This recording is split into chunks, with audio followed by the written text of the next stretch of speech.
Herkese merhabalar. Bugün sizle yine güzel bir saç ekimi sonucuyla buluşturmak yine. Ama öncesinde kanalıma abone olup, takip ederek, beğeniler göndererek desteklediğiniz için çok teşekkür ederim. İlk defa gelenler için de bu sol tarafta görmüş olduğunuz bölümden takip edip bildirimlerinizi açabilirseniz gelecek olan bütün videolarımız hakkında size önceden bildirim geliyor ve de kaçırmadan izlemiş oluyorsunuz. Hepinize ayrı ayrı teşekkür ediyorum buradan. Çünkü onlar bizlerin daha fazla insana ulaşmasını sağlıyor.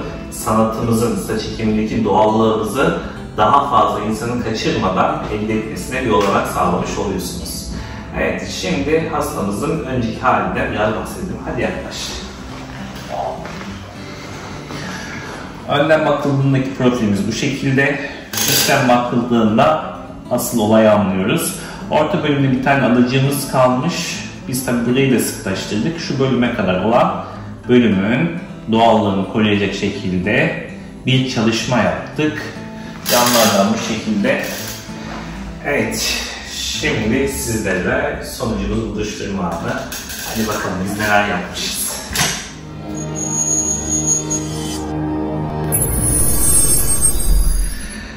Evet, 15 ay öncesi durumumuz bu şekildeydi ve sizlerle merhabalar. Merhabalar hocam. Hoş geldiniz. Teşekkürler. Nasılsınız? Teşekkür ediyorum. Nasılsınız? İyisiniz?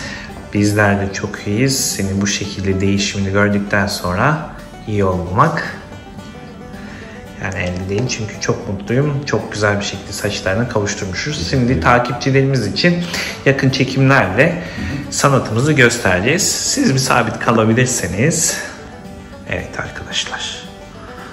Doğal saç ekimi sonucu ön hat, anlaşılamayan bir estetikte dediğimiz saç ekiminde hadi çıkın çıkın gelin, koşun koşun gelin dediğimiz sanatımız. Daha şöyle daha da bir yakınlaşayım sizler için. Evet, görüyorsunuz. Çok güzel bir şekilde açıklığımızı tamamlamışız. Yani böyleydik. Artık bu şekildeyiz. Şöyle de her yeri göstermiş olup. Ve artı tepemizde ışıklar da var, görüyorsunuz. Ona rağmen estetiğimiz çok üst seviyede. Bir arkamızı dönebilir miyiz? Evet. Burada da sıkıntı ne oluyor? Genelde bu bölümler çok belirgin kalıyor. Ama bizim makyajlı mikroföy sanatı, yani makyaj derken bir boya falan kullanmıyoruz arkadaşlar. Alım tekniğimizin adı. Web sayfamın açıklamasında bulabilirsiniz. Alırken onun belirginsiz olacak şekilde dizaynda yapılmasıdır. Evet. Kimse anlayabiliyor mu? Hayır hocam. Hatta eklediğimi söylediğim zaman bana şaşkınlık bir şekilde geri dönüşler oluyor. Evet. İnanmıyorlar değil mi? Yani evet, bu kadar doğal olması falan. Ya sen bizimle şaka yapıyorsun, evet, eğleniyorsun gibi. Ektirdikten sonra bir resimlerimi gösterince ancak o şekilde inanıyorlar bana. Ve saç çekmeyi düşünen arkadaşlara da söylüyorum. İnsanları dinlemesinler, bu işin uzmanlarını dinlesinler. Sonra çok güzel oluyor. Evet, çünkü burada ne yapılıyor? Korkutan böyle cümlelerle. Tabii, aynen öyle. Ya işte şöyle acı çektim, böyle dert çektim, çok çileliydi, şöyleydi. Yani profesyonel ellerde ve hassasiyeti yüksek olan yerlerde bunları bu denli yaşamıyorsunuz. Evet, bir takım hafif şeylerimiz var ama cerrahinin gereği bunlar olacak. Sonrasındaki şu değişimi gördükten sonra onlar hiçbir şey ifade etmiyor. Yani bu doğallık ve estetik tasarıma kavuştuktan sonra diğerlerinin hani şöyleydi, böyleydi demesi buna engel olmamalı. Çünkü daha genç ve daha dinamik bir görüntünüz kaçınılmaz arkadaşlar. Saç ekimini buna elde edebiliriz.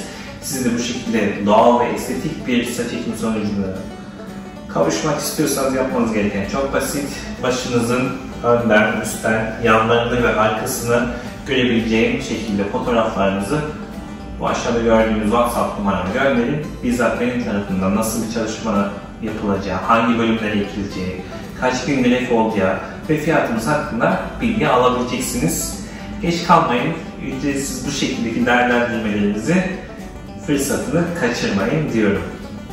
Evet, şimdi hastamızla bu süreci hakkında, detaylar hakkında, yaşadıkları, saç ekiminin ona verdiği, kattığı değerler hakkında konuşmalarımıza geçeceğiz. İzlemenizi devam etmenizi rica ediyorum.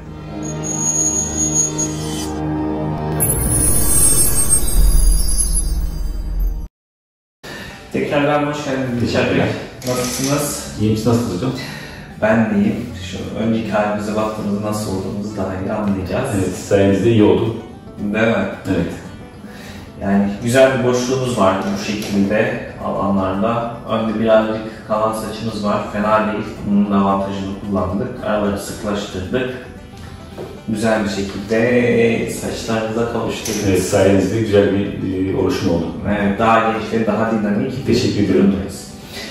Şimdi herkes merak ediyor. Saç ekiminde yani nasıl oldu? Olacak mı, olmayacak mı? Bu tarz tereddütler. Kime yaptıracağız? Bu işi kim daha doğal yapıyor? Herkes kral. Saç ekimine bakıyorsun, binlerce yer var. Herkes harikalar yaratıyor ama o iş öyle olmuyor.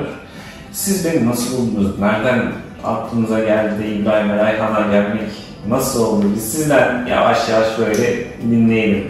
Ben daha önce saç ektirmek için düşünüyordum. Çalıştığım şirkette arkadaşım İbrahim hocamızı araştırmış. Kendi de ekledi. Onun ekimini gördükten sonra iyice emin oldum. Hocamla iletişime geçtim. Yani kulaktan dolma bilgilerden yola çıkmadım. Yani bu nasıl olur, ne biter, olur mu olmaz mı diye direkt geldim. Hocamla da görüştüm. Şu anda da gördüğünüz gibi gayet memnunum. Saç ektirmek isteyen arkadaşlar da hem eken hem de kendi ektirmiş olan İbrahim hocama tavsiye ediyorum. En azından bu işi bilen birisiyle görüşün. Evet. Yani burada yakın bir arkadaşımız, yani arkadaş ortamında bulunduğumuzda orada gördüm sonucu. Aynen. Adam yaptırmış, çok güzel bir şekilde saçlarını kavuşmuş, ben neden gitmeyeyim. Çok fazla etraftaki kişilerden dinlemekte evet bazen yanıltıcı olabiliyor arkadaşlar. Çünkü herkesin yapısı ve durum algısı farklıdır.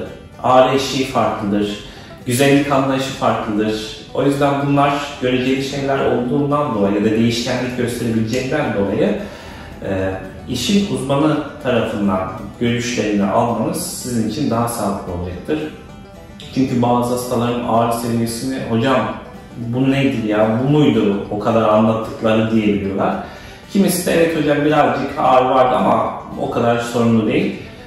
Hocam diyor, ameliyata yatmamak için yani saç ektirmemek için o kadar korkuttular ki yani korkumdan şey yapamıyorum, karar veremiyorum falan. Gerek var mı? Yaşadınız. Yok. Gayet ideal oranlardaki bir lokal anestezi yapılırken hafif ağrımız oluyor. 10-15 dakika. Ondan sonra tamamen hiçbir şey hissetmiyorsunuz. Biz işlemi yaparken siz Netflix'iniz, YouTube'unuzu, televizyonunuzu açıp izlediniz. Tabii aynen. Değil mi? Yani. Biraz sohbet, muhabbet, uyuklama derken Yani hiç anlamıyorsun bile nasıl oldu, ne bitti. Böyle hani dışarıdan dedikleri gibi ilk başta tereddüt ediyorsunuz. Acı olacak mı? Yani ekim sonrası sonuçta bir anestezi olacak. Onun etkisi geçtikten sonra ne olacak diye. İlla ki bir insanın soru işareti oluyor ama ben saat 9 gibi operasyona girdim. Saat akşam 4-4.30 gibi çıktım. Yürüyerek evime gittim. Ve hiçbir şekilde ne ağrı ne hiçbir şey olmadı. Hani dışarıdan insan anlattığı gibi korkulacak hiçbir şey yok. evet. İşlem sonrası ağrısız bir şekilde günümüze devam ettik. Evet, aynen. Ertesi gün boş oluyor. Sonraki günde bandajı söküyoruz, ilk yıkamayı yapıyoruz. Daha da rahatlıyorsunuz. Yani işlemden sonraki her gün bir kez yıkadık. Ondan sonra 10. günde de kabukları döktük. Kabukları döktükten sonra görseliniz zaten evet, harika bir şey oluyor.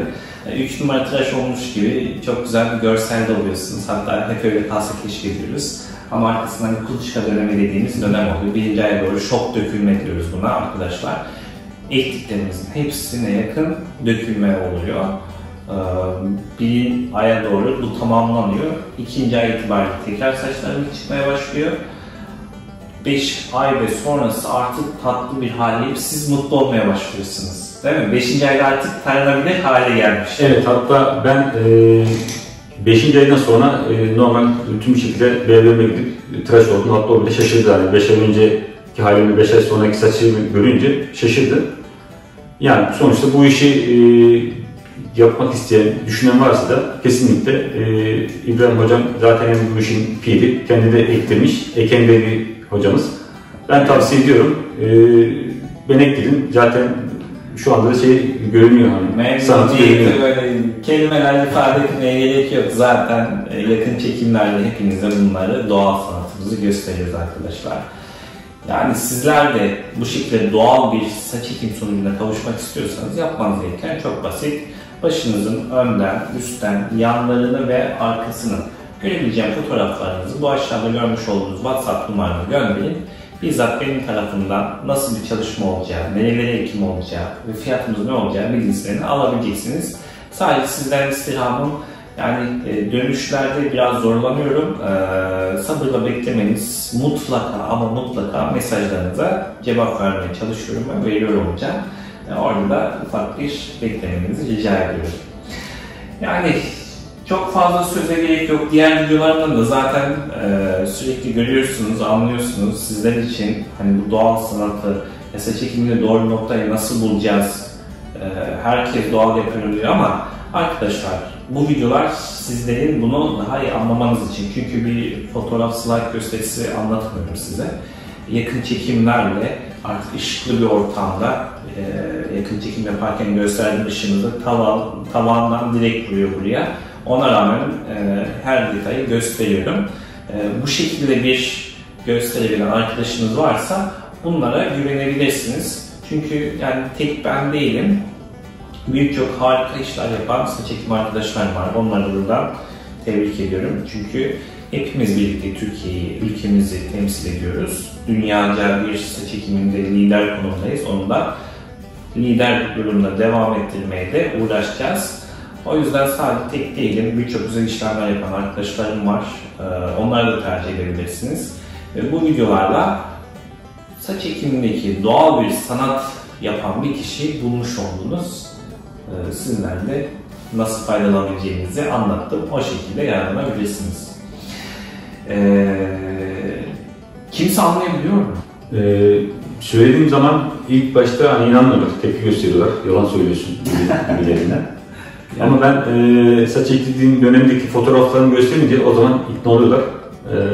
Hatta soranlar da oluyor hani nasıl oldu, acı oldu mu? Hatta benimle dalga geçtikten sonra saç ektiren arkadaşlarım dahil oldu. Hatta şöyle bir şey yaşadım ben. Saç ekiminden bir 4 ay, 5 ay sonra uçak seyahatim oldu.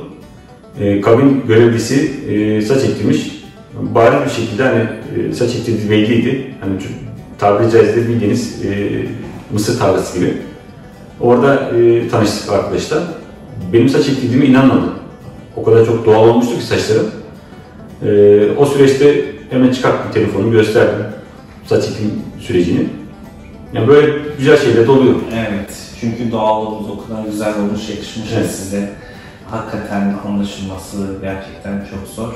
Ben bunu neredeyse anlamayacağım yani, tanımasam, sizi bilmez, hatırlamasam yani diyebilirim. Ne güzel işte bunları sizlere kavuşturmanın mutluluğu ve onuru içerisindeyim. Daha fazla insanlara da işte bu videolarla bunları anlatabiliyoruz. Sizlere de destekçi olduğunuz için ayrıca teşekkür ediyorum. Rica ederim. Ben teşekkür ediyorum ki bana tekrar saçlarımı geri kazandırdı. Eskiden berbere giderken düşünerek gidiyordum. Şimdi artık hiçbir şekilde düşünmüyorum. Berber düşünsün diyorum. Berber düşünsünler artık ondan sonra şekil vermekte o şey yapsın. Çünkü berberlerimizde de o arkadaşlarımıza da o bazen olduklarında, daralandıklarında saçın yok ki kardeşim ne yapalım sana diyebiliyorlar. Ama şimdi hatta İbrahim Hocam şöyle bir anım var benim. Devam gittiğim berber arkadaşım var. Bir gün hani işte düğün vardı. Düğüne gideceğiz. İşte arkadaşa diyorum ki şurasını kapat. Burası açık, orası açık. En son şöyle bir tepki gösterdi bana. Yeter dedi. Yani elimdeki malzeme bu dedi. Ben bunun dışında bir şey yapamam. Evet yani malzeme ne ki? Ne istersin? Nasıl yapayım yani? Şu görseli nasıl toparlayacak? O da haklı tabii. Ama şimdi hem onun açısından hem senin açından o yaptığı işten zevk alıyor. Sen de tarandığı, yaptığı sonucu 150 ile daha da mutlu oluyorsun. Evet, yani o sonuçta belli bir şekilde uğraşıyor, güzel bir şey yapıyor. Aynen, seni mutlu etmeye çalışıyor, evet. Ama malzeme yokken nasıl yapacak? Ama şimdi malzeme olduğu için yaptığı işten de aldığı paranın da güzel bir karşılığını böyle mutluluğunu yani parasından ziyade insanları mutlu etmek güzel bir şey. Aynen. Bu şekilde yani insanlara faydalı olduğumuz için de ayrıca teşekkür ediyorum. Güzel bir video oldu. Evet, umarım beğeninizi aldığımız güzel bir video olmuştur. Günün sonuna geldik. Herkese hayal ettiği saçlarına kavuşmasını diliyorum. Sağlıkla kalın, hoşça kalın.